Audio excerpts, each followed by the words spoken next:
नमस्ते साथियों, एक बार पुनः आपका साइकोलॉजी की क्लास में स्वागत है। हमने पिछली कक्षा में पढ़ा बाल विकास के बारे में कि जो बालक का जो विकास है, यानी हमने पढ़ा विकास, बालक के जो विकास का जो इतिहास रहा है वो किस किस स्वरूप में। सबसे पहले उन्होंने किन किन लोगों ने चर्चाएं की, किस किस श्रेणी में, किस किस रूप में उन्होंने चर्चाएं की। उस बालक के विकास के बारे में हमने अध्ययन किया। बालक के विकास के अध्ययन को हम धीरे धीरे यानी लेकर के आए। सबसे पहले 17वीं शताब्दी से पहले किसी विद्वानों ने चर्चाएं नहीं की थी बालक के विकास के संबंध में, कि बालक के विकास के बारे में सोचा ही नहीं था, मैं ये कहूँ। उससे पहले शुरुआत में सोचने वाले केवल मात्र थोड़ा सा उन्होंने जो अध्ययन किया था वो किया था प्लेटो ने, उन्होंने भी इतना ज़्यादा नहीं। उसके बाद में कॉमेनियस के बारे में हम पढ़ते हैं। 1628 ईस्वी में स्कूल की स्थापना की थी। पिछली क्लास में हमने पढ़ा था स्कूल ऑफ इन्फेंसी यानी शिशु पाठशाला की स्थापना की थी। कई बार पूछा जाता है ये क्वेश्चन। उसके बाद में लगभग 29 वर्षों के बाद फिर अध्ययन नहीं हुआ। 29 वर्षों के बाद उन्होंने 1657 ईस्वी में यानी 2 चित्रमयी पुस्तकों की रचना की थी। और चित्रमयी पुस्तकों की रचना इसीलिए की गई थी कि बालक के विकास को वहां तक भांप लिया था लोगों ने कि किस किस रूप में, किस दृष्टि से बालक का विकास चल सकता है। अब चित्रमयी पुस्तकों की रचना करने का कारण रहा है कि हम इसी तरीके से अगर दे देते, आप लोगों ने भी पढ़ा होगा कि प्राचीन एजुकेशन और वर्तमान की एजुकेशन में क्या अंतर है। आप लोग पहले पढ़ते हो, देखो साथियों, तुम लोगों का भी पढ़ा हुआ। पहले 2 रुपए का एक कायदा आता था और उसके ऊपर ब्लैक एंड व्हाइट था, आकर्षक नहीं था। अब उसके ऊपर कोई डायग्राम नहीं था। अब डायग्राम नहीं था तो बालक उसको देखना इतना पसंद नहीं करता था।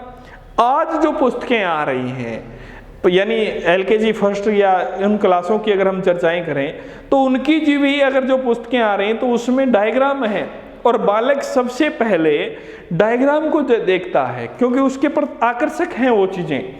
अरे छोटे बालक हैं, उनके विकास को अगर आप देखोगे, विकास रुकता नहीं है, उनका हर समय चलता रहता है। आप ये टीवी देखता है एक बालक, तो उसमें भी बालक के विकास की भूमिका को देखा जाता है।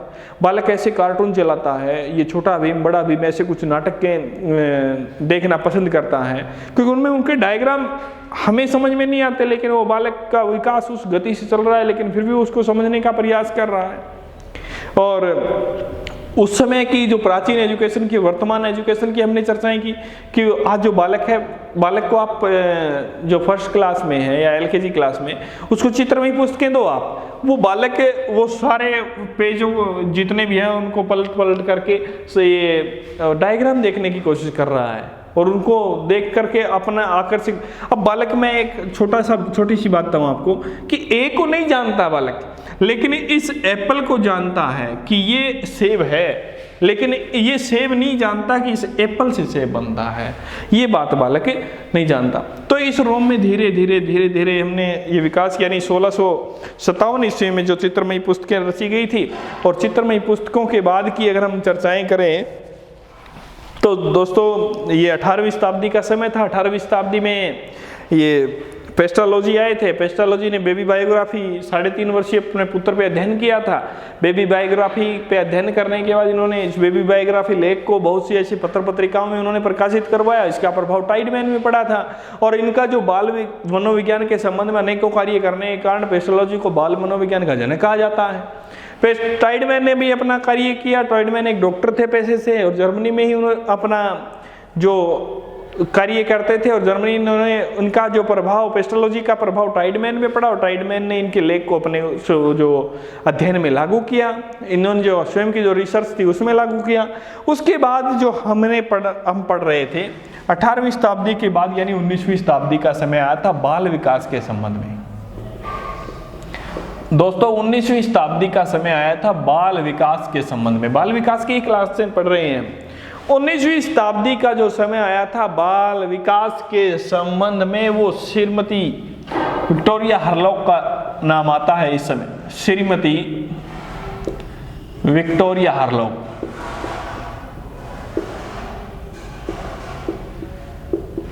विक्टोरिया हरलॉक का नाम बहुत है। बाल विकास के संबंध में अगर कार्य किया था तो विक्टोरिया हरलॉक ने किया था। यानी विक्टोरिया हरलॉक की बात एक अलग थी दोस्तों।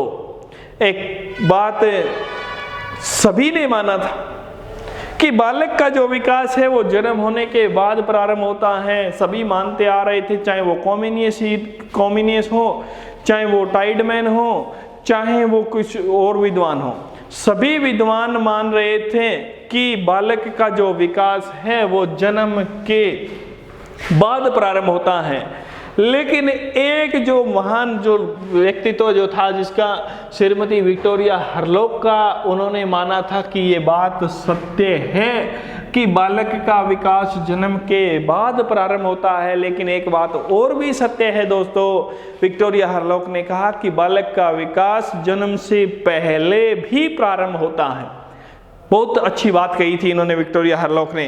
विक्टोरिया हरलोक ने कहा था कि ये बात सही है तुम्हारी कि बालक का जो विकास है वो जन्म से पहले यानी जन्म के बाद प्रारंभ होता है। जितने भी विद्वान मानने वाले थे उन्होंने एक ही बात मानी थी कि बालक का विकास जन्म के बाद प्रारंभ होता है। लेकिन विक्टोरिया हरलोक ने ऐसा माना था कि बालक का विकास जन्म के बाद तो होता ही होता है, लेकिन जन्म से पहले भी प्रारंभ होता है, ये मानने वाली विक्टोरिया हरलोक थी।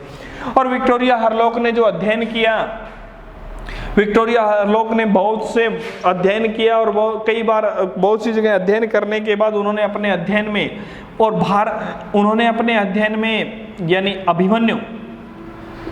अभिमन्यु विक्टोरिया हरलोक ने अध्ययन किया और उस अध्ययन में उन्होंने अपने रिसर्च में यानी भारत की जो कहानियां हम पढ़ते हैं, अभिमन्यु की कहानियां थी, ये सुखदेव मुनि की कहानी थी, भक्त और प्रहलाद की कहानियां थी, इन कहानियों को भारत का एक सौभाग्य रहा है मनोविज्ञान के संदर्भ में कि विक्टोरिया हरलोक ने अपने अध्ययन में भारत की इन कहानियों को शामिल किया गया था। सबसे पहले अभिमन्यु के बारे में हम पढ़ते हैं कि अभिमन्यु ने चक्रव्यूह की रचना की थी। अब दोस्तों चक्रव्यूह की रचना तो अभिमन्यु ने की थी, लेकिन उस रचना से, उस चक्रव्यूह से बाहर निकलना अभिमन्यु को नहीं आया था, ऐसा हम पढ़ते हैं। और ऐसा कहानियों में पढ़ा जाता है कि चक्रव्यूह की रचना अभिमन्यु ने की थी, लेकिन उसे बाहर निकलना नहीं आया था अभिमन्यु को। ऐसा इसलिए माना जाता है कि जब उसकी माता, जो अभिमन्यु की माता थी, उसने उसके बारे में, जो चक्रव्यूह भेदन के बारे में कहानी सुनी थी, और वो चक्रव्यूह भेदन के बारे में जब उन्होंने जानकारी ली थी तो सुनते सुनते ऐसा माना जाता है कि उनकी माता को नींद आ गई थी, और नींद आने के कारण ही अभिमन्यु का इतनी ही बातें सुन सका, और इसी कारण से वो उसकी बाहर निकलने का जो आगे की जानकारी है उसे नहीं मिल पाई। तो ऐसा माना जाता है अभिमन्यु की कहानियों से भी कि बालक का विकास है वो जन्म से पहले भी प्रारंभ होता है। अभिमन्यु की कहानियों के बारे में सुनते हैं, उसके बाद सुखदेव मुनि की कहानी सुनते हैं। सुखदेव मुनि की कहानियों के बारे में सुनते हैं तो कहते हैं कि ऐसा माना जाता है कि सुखदेव मुनि के बारे में कि वो जन्म से ही उसमें 16 साल के बच्चे जैसा नॉलेज था, उतना विद्वान था। 16 साल जैसा बच्चा 16 साल का होता है, वैसा सुखदेव मुनि के बारे में माना जाता है कि ये तो जन्म से ही 16 वर्ष के जो ज्ञान होता है वैसा लिए हुए थे। और सुखदेव मुनि के बारे में कहा जाता है कि भागवत पुराण की कथा उन्हें जुबानी याद थी। ऐसा सुखदेव मुनि जो थे, वो सुखदेव मुनि यानी राजा परीक्षित के बेटे यानी धर्मराज युधिष्ठिर, राजा परीक्षित के पुत्र थे, जो कि एक धर्मराज युधिष्ठिर के पुत्र माने जाते हैं। और उन्हें जो ऐसा माना जाता है कि महाभारत की कथा जुबानी याद, भागवत पुराण की कथा जो थी वो जुबानी याद थी। और उसके बाद में यानी राजा जो परीक्षित हुए थे, जो कि धर्मराज युधिष्ठिर के जो पुत्र थे, उनको यानी शर्मदस्त से मृत्यु मिली थी। ऐसा सुनने को मिलता है कहानियों में, शर्मदस्त से मृत्यु मिली थी। और वो उस मृत्यु से बचाने के लिए उन्होंने, सुखदेव मुनि ने भगवत पुराण की कथा सुनाई थी, ऐसा माना जाता है। अब दोस्तों ऐसा बाद में अगर उसके ऊपर रिसर्च हुआ तो ये पता चला कि जो सुखदेव मुनि थे, उसकी माता ने उससे, जब सुखदेव मुनि गर्भ में थे तो उस समय उसकी माता ने भागवत पुराण की कथा 7 बार सुनी थी। अब ये ही बात हमने कहा कि जन्म के समय उनमें 16 वर्ष का ज्ञान था और उन्होंने भागवत पुराण की कथा जुबानी याद थी।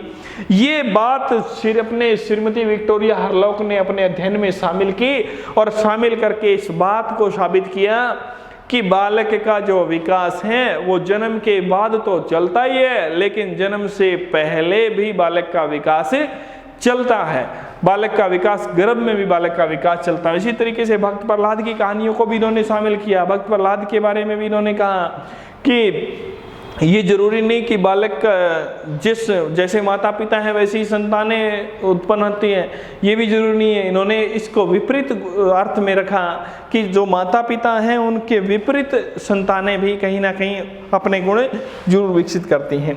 तो ये श्रीमती विक्टोरिया हरलोक का कार्य क्षेत्र रहा। श्रीमती विक्टोरिया हरलोक का बाल मनोविज्ञान के संदर्भ में बहुत अच्छा योगदान रहा। और बाल मनोविज्ञान के बारे में हम चर्चाएं करें दोस्तों, बाल मनोविज्ञान जो था, बाल मनोविज्ञान कहा था पेस्टालॉजी ने, लेकिन बाल मनोविज्ञान से बाल विकास में बदलने का जो काम किया था वो हरलोक, श्रीमती विक्टोरिया हरलोक ने किया था।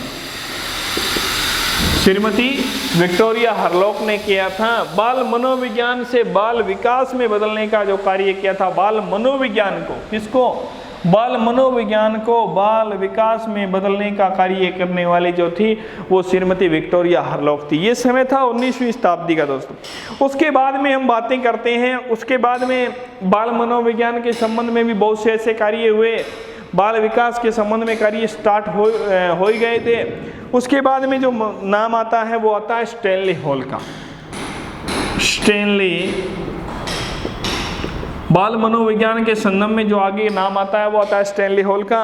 यानी 1893 ईस्वी का समय था। 1893 ईस्वी में स्टैनली हॉल ने 1893 ईस्वी में एक आंदोलन की शुरुआत की थी दोस्तों। किसकी शुरुआत की थी? एक आंदोलन की शुरुआत की थी। और वो जो आंदोलन था वो किससे संबंध था? बालकों से संबंध था। किससे संबंध रखता था? बालकों से। तो हम कहें थे बाल आंदोलन की शुरुआत करने वाले कौन थे? बाल आंदोलन की शुरुआत करने वाले कौन थे? स्टैनली हॉल थे। और बाल विकास के बारे में बताने वाले जो सर्वप्रथम थे, कहाँ पे? अमेरिका में जो सबसे पहले चर्चा करने वाले थे वो भी कौन थे? स्टैनली हॉल थे। इन्होंने बाल विकास के संबंध में और बाल आंदोलन और बाल विकास के संबंध में सबसे पहले, अगर हम यहाँ आंदोलन की बात कर रहे हैं, आंदोलन की बात क्यों करें कि वर्तमान में आज अपने क्षेत्र में अगर हम देखें तो देखिए कुछ संस्थाएं हैं जो प्रचलित हैं, वो संस्थाएं अपने कार्य कर रही हैं बालकों के एजुकेशन के बारे में। जैसे हम कहें कि एनजीओ है, जिस तरीके से वर्तमान का एनजीओ चल रहा है, एनजीओ जिस गति से कार्य कर रहा है, उसी तरीके से उस समय उन्होंने एक अलग सी क्रांति लाने के लिए बाल विकास के संबंध में अध्ययन करने के लिए लोगों का ध्यान आकर्षित किया जाए, लोगों को बताया जाए कि बालक के विकास के संबंध में, बालक का जो विकास है उसके संबंध में अध्ययन किया, उसके बारे में सोचा जाए। तो उन्होंने एक आंदोलन की शुरुआत की थी बालकों के संबंध में कि उन बालकों के बारे में भी सोचा जाए कि बालक सबसे पहले किस गति से, किस तरीके से सीखता है, किस तरीके से रहता है, खाता है, पीता है, उसके बारे में उन्होंने सबसे पहले आंदोलन की शुरुआत कर दी थी। और उसके बाद में इन्होंने एक सोसाइटी की स्थापना की थी, वो दोस्तों वो भी इंपॉर्टेंट है, बाल अध्ययन सोसाइटी की स्थापना की थी। बाल अध्ययन सोसाइटी, बाल अध्ययन सोसाइटी की स्थापना करने वाले कौन थे? स्टैनली हॉल थे। इनका जो समय रहा है वो 1893 का। और इन्होंने बालक का जो विकास है उस विकास को एक आंदोलन के रूप में लिया था, एक अलग सी क्रांति लाने के लिए उन्होंने आंदोलन के रूप में लिया था। और सबसे यानी आंदोलन का तो मतलब यहाँ है कि यानी बहुत ही कम समय में बालक के ऊपर अध्ययन किया गया और कम समय में तीव्र गति से अध्ययन किया गया था। दोस्तों ये काम करने वाले थे स्टैनली हॉल। ये हमारा एक स्वरूप रहा है दोस्तों बालक के विकास का, कि बालक का जो विकास है वो शुरुआत से लेकर के वर्तमान तक। इसमें से कई बार क्वेश्चन पूछ लिए जाते हैं, कई बार पेस्टोलॉजी के बारे में क्वेश्चन पूछे जाते हैं, स्टैनली हॉल के बारे में भी क्वेश्चन पूछे जाते हैं। यानी 17वीं शताब्दी से लेकर के 19वीं शताब्दी से लेकर के वर्तमान स्वरूप में बालक के विकास के ऊपर अध्ययन हुए। उसके बाद में देखिए एक परिभाषा पढ़ते हैं बर्क के अनुसार बालक के विकास के संबंध में। बर्क के अनुसार, बर्क कहते हैं, बर्क के अनुसार जो परिभाषाएं हैं, पर मनोवैज्ञानिकों के जो विचार हैं वो विचार ही परिभाषाएं बन जाती हैं। ये कहते हैं कि गर्भकाल से लेकर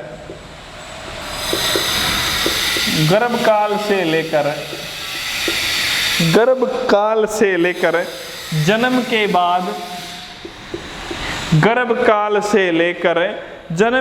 बाद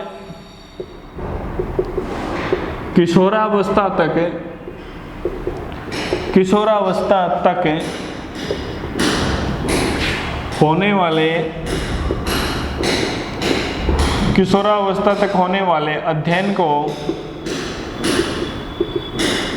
ही बाल विकास कहते हैं।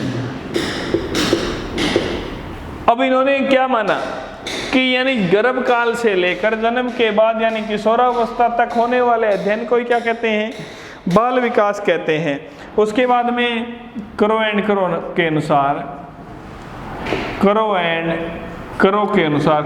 करो मानते हैं कि जन्म से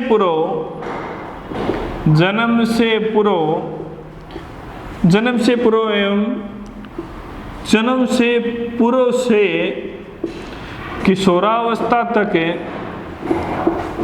होने वाले अध्ययन को ही बाल विकास नाम दिया गया। यानी कहने का तात्पर्य, दो ही परिभाषाएं समझिए, रटनी नहीं है इनको। बरक ने कहा है कि बालक गर्भ काल से लेकर के यानी जन्म के बाद, इन्होंने विक्टोरिया हरलॉक की बात को याद कीजिए। बाकी सारे विद्वान एक बात कह रहे थे कि जो बालक का जो विकास है वो जन्म के बाद चलता है, जबकि विक्टोरिया हरलॉक ने कही थी कि जन्म से पहले यानी गर्भ में भी बालक का विकास प्रारंभ हो जाता है। तो यहाँ यही बात है कि गर्भ काल से लेकर के जन्म के बाद यानी किशोरावस्था तक बालक के विकास का अध्ययन चलता है, वो बालक विकास है। और उधर करो ये बात कहता है कि जन्म से पूर्व यानी गर्भावस्था से लेकर के किशोरावस्था का जो अध्ययन किया जाता है वो क्या है, बालक का विकास है। उसके बाद में बालक का जो विकास है, बालक के विकास के बारे में हम चर्चाएं करते हैं। तो बालक का जो विकास है वो दो रूपों में चलता है। बालक का जो विकास है वो दो रूपों से प्रभावित है। यानी बालक का जो विकास है, एक तो वंशानुक्रम और दूसरा, पहला तो वंशानुक्रम और दूसरा वातावरण पे आधारित है। हमने ये बात 20वीं शताब्दी से ही पढ़ी थी। 20वीं शताब्दी से ही दोस्तों आप लोगों ने ध्यान दी हो तो हमने कहा था कि 20वीं शताब्दी से वर्तमान तक, 20वीं शताब्दी से वर्तमान तक हमने कहा था व्यवहार का अध्ययन। और इस व्यवहार के अध्ययन को हमने किससे जोड़ा था, वातावरण से जोड़ा। तो यहाँ पे हम कहेंगे कि बालक का जो विकास है इन दोनों पे ही निर्भर करता है। बालक का विकास वंशानुक्रम और वातावरण पे निर्भर करता है। ये बात सिद्ध करने वाले हैं वुडवर्थ। कौन है? वुडवर्थ ने कहा था कि बालक का जो विकास है, वुडवर्थ कहते हैं बालक का विकास वंशानुक्रम व वातावरण का गुणनफल है। ये क्वेश्चन आया है दोस्तों। वुडवर्थ कहते हैं कि बालक का जो विकास है वंशानुक्रम और वातावरण का गुणनफल है। विकास बराबर वंशानुक्रम गुणा में वातावरण, गुणनफल किसका गुणनफल है? वंशानुक्रम गुणा वातावरण। ये क्वेश्चन आया था। ये क्वेश्चन दे देता है कि वुडवर्थ के अनुसार विकास है वंशानुक्रम गुणा वातावरण, वंशानुक्रम प्लस वातावरण, वंशानुक्रम भाग वातावरण, वंशानुक्रम माइनस वातावरण। ये इस तरीके देता है। तो इसका सही आंसर है वंशानुक्रम। ये परिभाषा है, बालक का विकास वंशानुक्रम और वातावरण का गुणनफल है। विकास बराबर वंशानुक्रम गुणा वातावरण। तो अब हमारे पास यहाँ पे एक चीज आ गई निकल करके कि जो हमारा जो बालक का जो विकास है वो बालक का विकास दो चीजों पे निर्भर है। एक तो किस पे है? वंशानुक्रम पे, और दूसरा किसके ऊपर निर्भर है? वातावरण पे। अब वातावरण वाली बात पहले हमने पढ़ी। वातावरण वाली देखिए, वातावरण वाले स्वरूप को हमने देखा तो व्यवहार से देखा। वर्तमान कई विद्वानों ने व्यवहार से जोड़ी जो 20वीं शताब्दी से यानी मनोविज्ञान के स्वरूप को जोड़ा कि हम जिसके साथ, जिस प्राणी के साथ जैसा व्यवहार करते हैं वैसा ही स्वरूप निकल करके आता है, या हम जिस व्यवहार में रहते हैं, और व्यवहार को हमने किसके साथ जोड़ा, वातावरण के साथ जोड़ा। अब प्राणी जिस क्षेत्र में रहता है, जहाँ रहता है, जैसी क्रियाएं करता है, वो सारी की सारी किस पे निर्भर करती हैं, उस प्राणी के वातावरण में निर्भर करती हैं और प्राणी के वंशानुक्रम पे निर्भर करती हैं। वंशानुक्रम में पढ़ते हैं कि विकास को अगर हम देखें तो विकास वंशानुक्रम वातावरण को प्रभावित करता है। थोड़े सा समझिए इन दोनों शब्दों को कि पहली बात हमने कहा कि विकास जो है वंशक्रम और वातावरण पे आधारित है।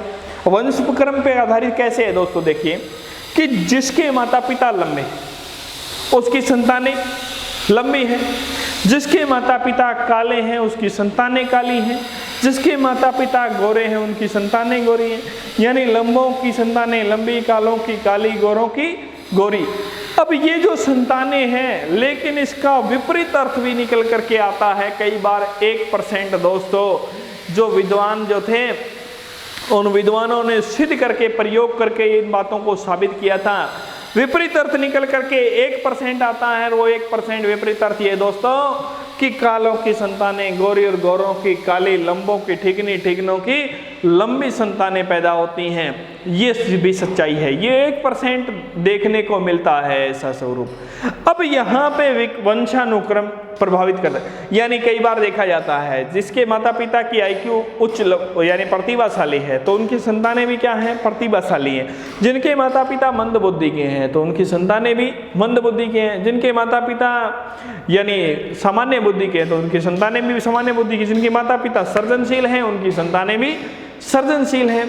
तो ये स्वरूप देखा जाता है वंशानुक्रम में, और जिस वंशानुक्रम में तो हम सिद्धांतों में पढ़ते हैं, ऐसा भी माना जाता है कि पूर्व की जो पीढ़ियां हैं उनसे भी कहीं ना कोई गुण आकर के आगे की संतानों में पीढ़ी दर पीढ़ी चलते रहते हैं। और जब वो पीढ़ी दर पीढ़ी गुण चलते हैं तो उससे यानी जो पुरानी पीढ़ियों के जो लक्षण है वो आगे की पीढ़ियों में दिखाई दे जाते हैं।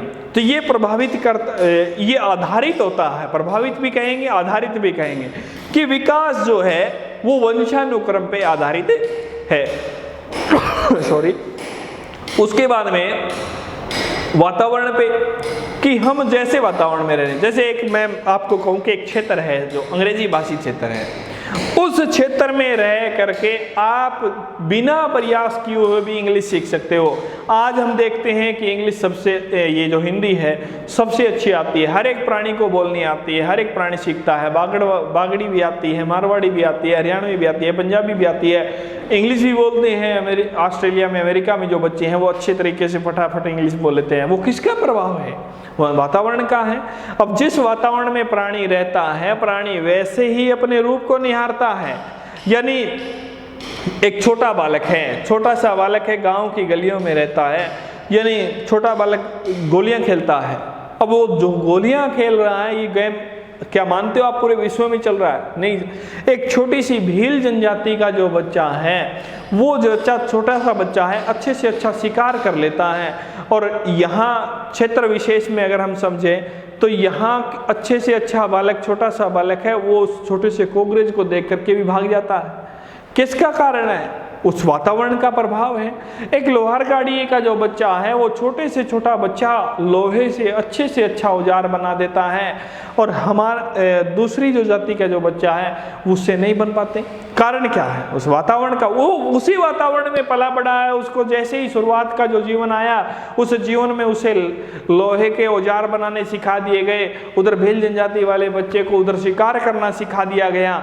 और भी ऐसे बहुत से ऐसे क्षेत्र विशेष हैं, यानी जिसको हम जैसा वातावरण देते हैं। पंजाब, जैसे मैंने भाषा के बारे में चर्चाएं की कि पंजाब वाला अच्छी पंजाबी बोल लेता है, अमेरिका वाला, ऑस्ट्रेलिया वाला अच्छी इंग्लिश बोल लेता है, मारवाड़ वाला अच्छी मारवाड़ी बोल लेता है, अपने बागड़ी वाला बागड़ी बोल लेता है, हरियाणा वाला हरियाणवी बोल लेता है, गांव की गलियों वाला जो अच्छी अच्छी गालियाँ भी निकाल लेता है। उसने गालियाँ निकाली तो गालियाँ सीखी कहाँ से? क्या गर्भकाल से उसने पहले गालियां सीखी थी? उसका भी कहीं ना कहीं विपरीत प्रभाव है। उसने कहीं ना कहीं सुन करके और उनको ग्रहण किया है। आप एक बालक, आज भी बहुत से ऐसे पेय पदार्थ हैं जो आपको नहीं पता। आप एक सही मायने में मानो तो एक मिठाई की दुकान के ऊपर जाते हो तो उनके पूरे नाम नहीं पता होता, फिर भी हम कहते हैं कि ये दे दो, क्योंकि हमें उसका नाम नहीं पता। और जब एक बार हम उसको सीख लेते हैं तो आगे ग्रहण कर लेते हैं। तो दूसरी तरीके से ऐसी भी आज बहुत सी ऐसी गालियां जो हमें नहीं पता क्योंकि हमने नहीं सीखी। और बालक ने क्या वो जन्म से सीख करके आया था? उसने उस वातावरण में रहा है, उस वातावरण में उसने सीखी है। तो धन्यवाद दोस्तों, आगे हम चर्चाएं करेंगे भाषाक्रम और वातावरण पे। धन्यवाद।